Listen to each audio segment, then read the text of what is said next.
Hey guys, আজকে ready হয়ে চলে যাচ্ছি একটু শিব মন্দিরে বাবার মাথায় জল ঢালতে। তো অনেক দিন ধরে ভাবছি যে একটু গিয়ে বাবার মাথায় জল ঢেলে আসবো, তো টাইম পাচ্ছিলাম না। তো অলরেডি আজকে যাচ্ছি, চলো।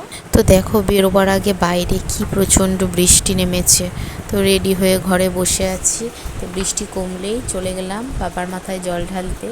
তো গিয়ে মন্দিরে আজকে দেখি সত্যি খুব ভিড় হয়েছে, যেহেতু সোমবার ছিল, সবাই বাবার মাথায় জল ঢালতে যাবে। তো প্রথমে আমার বর জল ঢেলে নিল, তারপরে আমি চলে আসলাম জল ঢালতে।